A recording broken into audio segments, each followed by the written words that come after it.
Hey, good afternoon, everybody. Good afternoon to all our 12th Monarchs out there in Monarch Nation, coming off a disappointing home loss to Western Kentucky that puts our overall record at 3-5, 1-3 in Conference USA. First, want to say thank you from myself and all of our players for the record 46 consecutive sellout. We greatly appreciate the loyal fans being with us. Hang in there, be patient. You will be rewarded. We're getting better as a football team. In this game, we knew going in we were huge underdogs, so we knew that we needed to change the approach to this football game to have an opportunity to win. We felt our best way to do that was to slow down our no-huddle approach and try to shorten the game as much as we could through three quarters. We had run 62 plays to their 41. We had 31 minutes of possession time to their 14, and I don't generally believe in time of possession. It's more about the number of plays you run that lead to points, but the goal was to shorten the game, and in order to do that, we needed to hold on to the football, and through three quarters, as I mentioned, we had 21 more plays than they did. The problem was we didn't stop them. In their first 7 drives through three quarters, they scored on every possession. We scored on 3 of our 7 possessions through three quarters, and we were down 41-17. But I was really proud of the way our players competed in all 3 phases for the entire 60 minutes. We competed hard as a football team in this game. On special teams, I felt like we played well enough to win. We recovered an onside kick to start the second half, which led to a score. We pinned them with a punt down to the 1-yard line and then forced a punt out of their end zone. Short field, we scored off of that. We had a kickoff where we forced them out of bounds at their own 12, and then we had a 68-yard kickoff return, which led to a score. So 3 of the 4 game-changing plays we had in this game all led to touchdowns for us, and that's something we can build on with special teams. We're making a lot of growth and progress in that area. We've got a lot of backup players, first-year players that are really starting to step forward in our special teams, and that's encouraging. Defensively, we struggled overall. As I mentioned, they scored on their first 7 possessions. We really had a hard time in this game maintaining gaps in the run game. Everything they do with the 6-year quarterback, who's a phenomenal player, is a run-pass option. So when we commit 8 to the run, he checked to a pass play. When we'd be in a 2-deep coverage to defend the pass, he checked to a run. And when you're doing that, you've got 1 man per gap. There was no extra player on the run.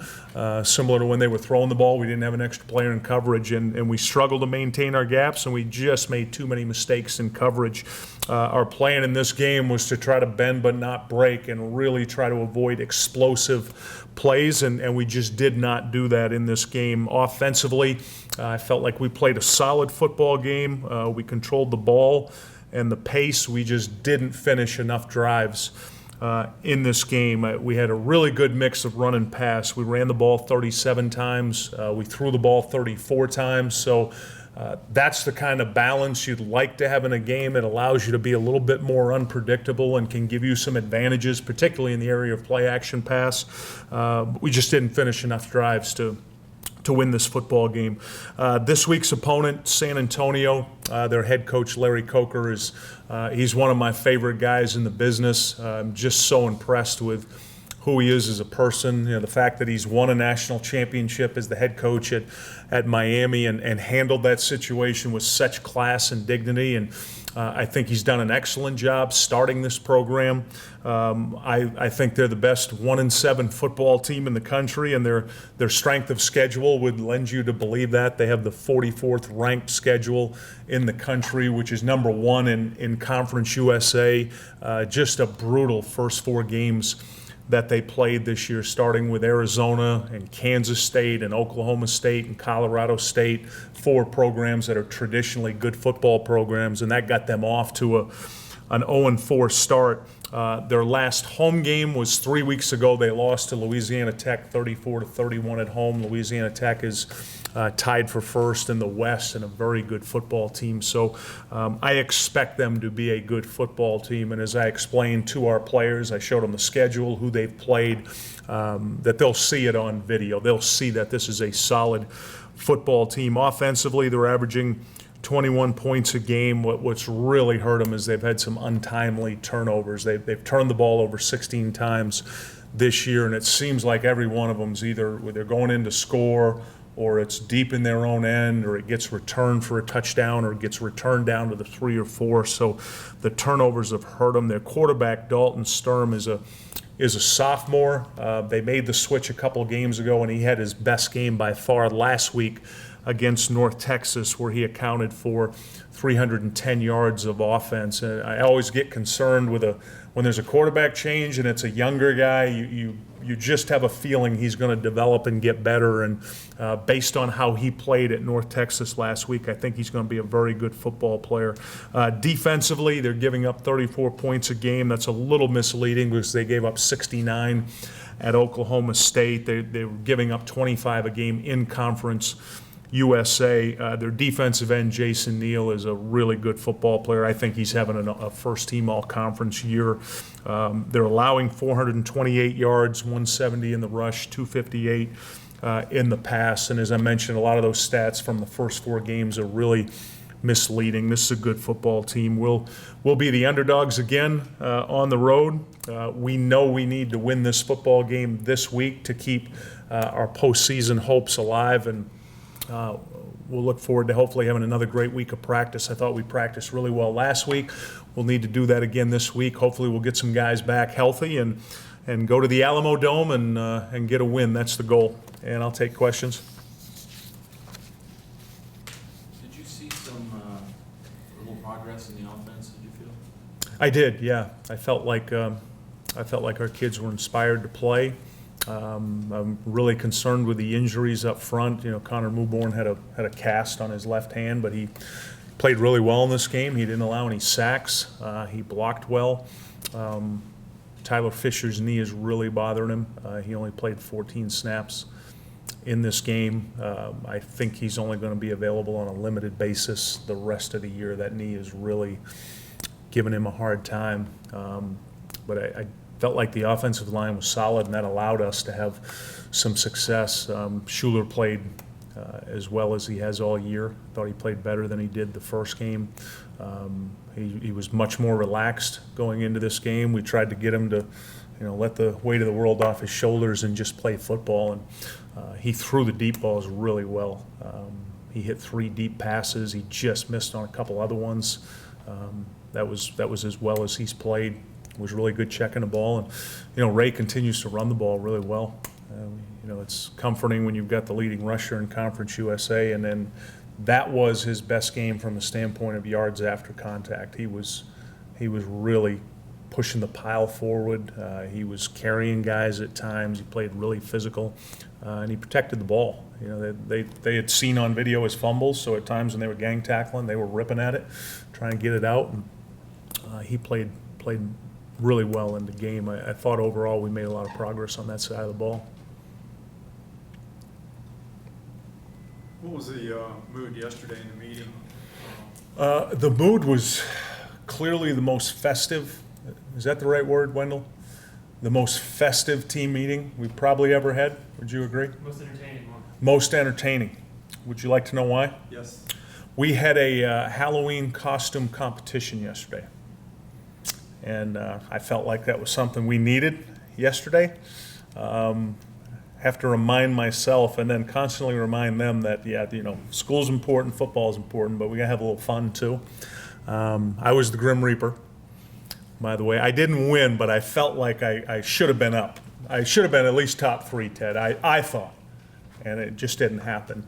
We had some just outstanding costumes, impersonations. We had a celebrity panel that had a table over there. The 4 graduate assistants were the celebrity panel. We did it by class, so we had all 5 classes. We had a winner in each class, from the true freshmen, redshirt freshmen, sophomores, juniors, seniors. So the mood was festive. What was the best costume? Wendell, Brandon, I thought Jeremy Cox was really good. He was really good. He was the Old Spice guy, you know, the muscle guy, and he had the chest flex going, and the room erupted when he did that. No Caitlyn Jenner's. No, we kept it very, very much above board. Very neutral, Ted. Yeah, we actually have a video that our video staff's putting together from the competition that we're going to get out on social media. And in all seriousness, I do think it's important at times to remind them that you got to have some fun. And, you know, we're in a tough stretch right now with what's been going on, particularly the games that we've lost, you know, and how we've lost them. And those type of team building things are just, they're critical.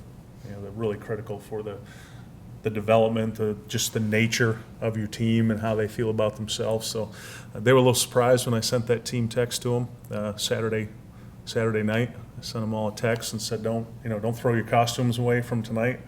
Make sure you bring them in Sunday. A couple of kids actually called Stevie, you know, just to double check, make sure that wasn't a mistake. Nobody wanted to walk into a serious team meeting in a costume. But that part of it, and then once we move past that competition, what was that, Wendell? That probably take about 30 minutes. Yeah, it was. Normally the team meeting's 15 minutes, so this was 30 minutes. And I had warned the coaches. I said, hey, you're not gonna have as much time. This is priority number one. But then we get into talking about most specifically the next 27 days. That's how I broke it down. I said, we got 27 days. We got 4 games. We have to win at least 3 of them if we want to get bowl eligible. And I want to keep talking to them that way. I want them to keep thinking that way. Sometimes when you lose games, and if you lose a bunch of them, you can lose perspective of all the good things that can still happen. But we need to play this game like it's the most critical game we've had in the program. We have to approach it that way, that this is the biggest game that we've had, because we need to get this win. 3 out of 4, even though the schedule's not quite as competitive as it's been the last 4 or 5 weeks, it's still tough. You got to win one on the road, got to win both at home, probably. Yeah, it's when you get to this point and you start talking about you have to win 75% of your games. When you start the season, bowl eligibility is 50% of your games. Well, now we're at the point where the math says we have to win 75% of them. That puts more pressure on you, but I want that. I want us all to feel some pressure right now. I want us to feel our backs to the wall, and we have to win games. We've done that before in this program where we've had our back to the wall and have had to win. I go back to 2011 after we lost that the 4th and 29 to Towson. We had to win the next week, and we had to keep winning in order to have a shot to win the league. We didn't win it, but it got us into the playoffs. And then in 2012, after we got beat badly at home to Villanova, we had to win every single game to win the league. So I've talked to them like that before, how critical it is. And last year we knew we had to win the last 3. Even though it was a long shot just to get bowl eligible, we had to win the last 3 last year, and we did that. So they've heard it from me before, the back to the wall speech. And I think when you're being realistic, you have to talk to them like that as a coach, because they're talking like that on their own. They're talking in small groups about what needs to happen. So we talked about it, and we talked about the blueprint for success, what we need to do, and we'll have a good week of practice so we can get that done. When you'll make a decision on a starting quarterback, whether David's healthy enough? Yeah, I'd like to get into practice tomorrow and Wednesday and see how he is health-wise. Those are our 2, as those are our 2 most critical days. We're in full pads. We do some tackle football in different team situations and see how well he's moving. Because again, I can't reiterate enough. We all need to feel comfortable as a staff that he can protect himself in the game. Because when this guy Jason Neal starts chasing him, he needs to be able to move. He's got to be able to run, and they've got a pretty good blitz package. So there's times he's going to have to avoid the rush. And if we feel confident through Tuesday and Wednesday that he can do that, then he'll be the starting quarterback. And I don't feel like at this point right now we have a quarterback controversy. neither guy has established himself as a guy who's got a lot of wins, who's won a lot of games, who's deserving of, okay, you take it. It's your job. They're both fighting for that job right now. They're both competing for it. They both want to be the starting quarterback.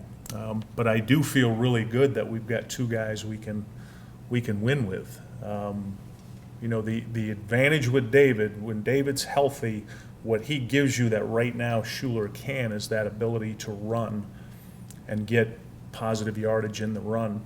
Prime examples, the Charlotte game when we were down 31-29 and we're driving at the end of the game. We had a 3rd and 8 on their 39 and everything was covered. And he took off and ran and got 10 yards. That wasn't scripted. That was just him making that play. That's that added dimension that he has in his game. So if he's healthy and can protect himself, he's going to start and he's going to play. But we feel like now we've got two quarterbacks that we can win with, and that's a good feeling. I think we can win this game with either one of those guys if they're playing well. Anything else for Coach? All right, thank you all for coming. Thank you again, 12th Monarchs, and hopefully some of you can join us in the Alamo Dome. If not, we'll see you next weekend at home versus UTEP.